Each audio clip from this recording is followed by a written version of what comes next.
बिस्मिल्लाहिर्रहमानिर्रहीम। अस्सलामुअलैकुम।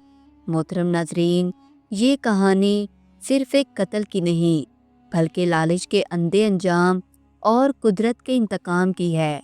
एक साजिश जो कामयाब तो हो गई, मगर मौला बख्श के कातलों को ऐसी सज़ा मिली जिसने सबको हिला कर रख दिया। आखिर ऐसा क्या हुआ जो इनकी मौत भी इबरत का निशान बन गई। वीडियो शुरू करने से पहले आपसे छोटी सी गुजारिश है कि वीडियो को आखिर तक ज़रूर देखें। तकरीबन 58 बरस पहले की बात है। आजमगढ़ के एक देहात में एक ज़मींदार मौला बख्श नाम के रहते थे। मौला बख्श अपने बाप की इकलौती औलाद थे और इनके बाप अभी ज़िंदा थे। इनके रिश्तेदारों ने सोचा कि अगर मौला बख्श का ख़ात्मा कर दिया जाए तो इनकी जो औलाद है वो माजूब हो जाएगी, क्योंकि दादा जिंदा होगा और बाप मर चुका होगा। इस तरह इनके हिस्से की सारी जायदाद हमको मिल जाएगी। चुनाचे इन्होंने खुफिया तौर पर मौला बख्श के कत्ल का मंसूबा बनाया।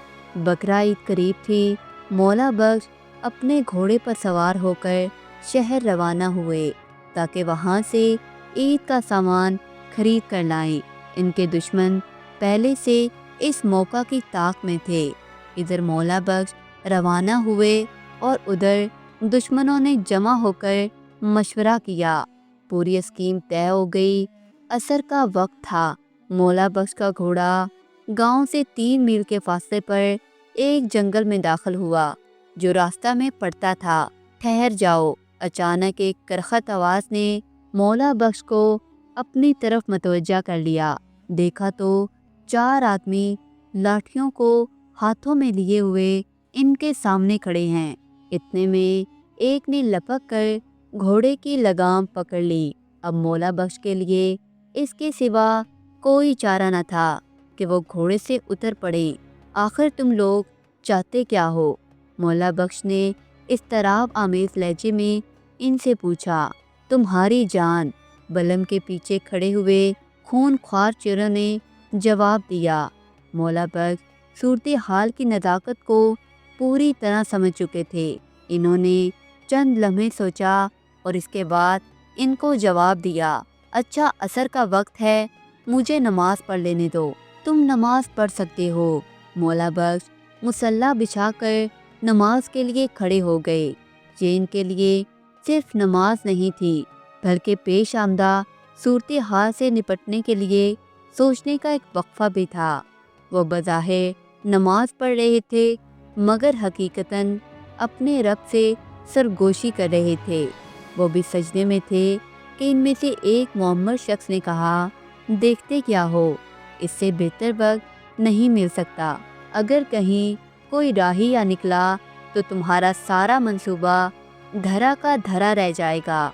बुजुर्ग साथी की बात सबकी समझ में आ गई और फौरन ही इनके 2 ताकतवर आदमी मौला बख्श के दाएं और बाएं खड़े हो गए।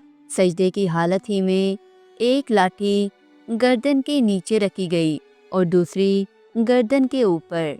इसके बाद दोनों तरफ से चारों आदमियों ने मिलकर दबाया तो मौला बख्श की जुबान निकल पड़ी और थोड़ी देर बाद वो इस दुनिया से रुखसत हो गए। इसके फौरन बाद दुश्मनों ने घोड़े को भी कत्ल कर दिया और घोड़े और इसके सवार दोनों की लाश करीब के दरिया में बहा दी। ये बरसात का ज़माना था। ऐन इसी रात को मूसलाधार बारिश हुई और करीबन 1 हफ्ता तक जारी रही। इस बारिश में ना सिर्फ कत्ल के तमाम आसार धुलकर ख़त्म हो गए बल्कि पड़े हुए दरिया में लाश भी हमेशा के लिए गायब हो गई। वाक़े के बाद मौला बख्श के साहिबजादे अब्दुल समद और इनके दामाद हामिद हसन 2 हफ्ते तक बारिश और सैलाब में मारे मारे फिरे मगर मौला बख्श का कोई सुराग न मिला। जिस वक्त मौला बख्श का घोड़ा जंगल में दाखिल हुआ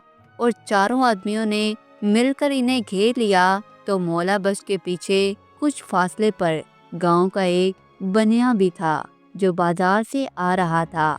इसने जैसे ही ये मंजर देखा तो फौरन खिसक कर ایک جھاڑی میں چھپ گیا۔ وہ وہیں سے پورا منظر دیکھ رہا تھا۔ اس نے بعد میں گھر آ کر مولا بخش کے وارثوں کو سارا واقعہ سنایا۔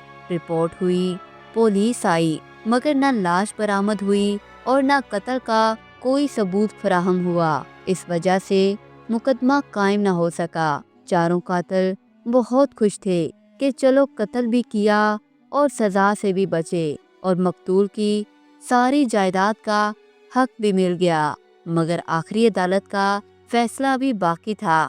اس کے بعد جلدی یہ واقعہ ہوا کہ یکے بعد دیگرے وہ چاروں بیمار ہوئے جنہوں نے مولا بخش اور اس کے گھوڑے کو قتل کیا تھا۔ ان میں سے ہر ایک کی بیماری موت کی بیماری تھی۔